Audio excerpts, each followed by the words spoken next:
Sébastien, première question, rugby zone et 38 également. Comment le groupe a-t-il réagi après la lourde défaite à Dax? Comment il a réagi? On a perdu ce match-là parce qu'on a été indiscipliné. Il a dit Rémi auparavant. On a fait 21 fautes. 3 cartons jaunes. Tu joues la meilleure équipe nationale, en tout cas les premiers. Je ne sais pas si c'est vraiment la meilleure, mais c'est les premiers. Et à 4 minutes de la fin, tu es à 21-9, tu as l'occasion de marquer un essai. Tu meurs à 20 cm de la ligne et tu perds le match 28-9. Donc tu prends 3 cartons jaunes, tu joues à 14-30 minutes. Tu ne te permets pas de pouvoir créer l'exploit ou créer quelque chose. Et qu'est-ce qu'on dit par exemple à ces joueurs quand on a du mal à retrouver cette indiscipline, à trouver une indiscipline normale, pas de trouver cette indiscipline qu'on voit régulièrement dans le jeu bergalien et qui est un peu reprochée de la part de certains supporters et voilà, ils revoient souvent les mêmes erreurs. Qu'est-ce qu'on dit à ces joueurs quand on est coach? Non, l'indiscipline, on a des moments où on était indiscipliné, notamment une fois en début de saison à Nice, pourtant on a gagné mais on avait été indiscipliné, 18 ou 19 fautes. On était sur une série de 4 ou 5 matchs à 9 fautes par match, donc ça c'est du haut niveau. Il faut faire moins de 10 fautes par match.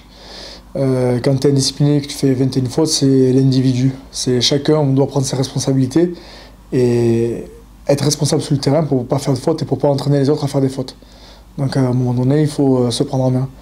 Donc c'est un état d'esprit à avoir et c'est à un moment donné aussi collectivement se dire les choses quand il le faut pour qu'on puisse rester discipliné. Et voilà, on travaille aussi notamment avec un arbitre de temps en temps qui vient aux entraînements. Donc ça nous fait du bien aussi pour pouvoir améliorer ce secteur de jeu. Sébastien, on parle d'entraînement, alors sur quel axe et dans quel domaine avez-vous travaillé cette semaine par exemple avec les joueurs? Parce qu'on sait que vous avez une opération un samedi qui est très importante, c'est d'aller gagner à Suresnes. Non, mais chaque semaine on travaille un peu tous nos axes, on travaille notre défense, notre attaque aussi. On a beaucoup travaillé la discipline parce qu'il y avait l'arbitre cette semaine. Donc voilà, on sait que pour un match à l'extérieur, il faut être en premier discipliné et déterminé à faire quelque chose. Donc la recette, on la connaît, on a été gagner des matchs à l'extérieur depuis le début de saison, 3, 4 avec Bourg-en-Bresse. Donc on est capable d'aller gagner à Suresnes. Il faut qu'on se donne les moyens de le faire, c'est tout. Sébastien, il faudrait gagner à Suresnes pour espérer continuer d'espérer d'accrocher la 6e place. Comment avez-vous préparé ce match pour samedi? On l'a préparé comme les autres matchs. On a eu une semaine de plus la semaine dernière où on a pu faire 2 grosses séquences d'entraînement. Voilà, on a pu couper aussi du voyage de Dax qui était long. On est rentré au petit matin. Donc on a permis de récupérer, en même temps de travailler fort et d'être dans la sérénité toute la semaine. Donc maintenant, c'est mettre les choses en place sur le terrain pour pouvoir gagner ce match. Et bien sûr qu'il est important pour... pas pour intégrer, puisqu'on est dans les 6 premiers, égalité avec 3 équipes, mais pour pouvoir aller chercher cette 6e, 5e, voire 4e place à un moment donné. Donc aujourd'hui, il reste 9 matchs, tout est ouvert. Donnons-nous les moyens de pouvoir vivre une belle fin de saison.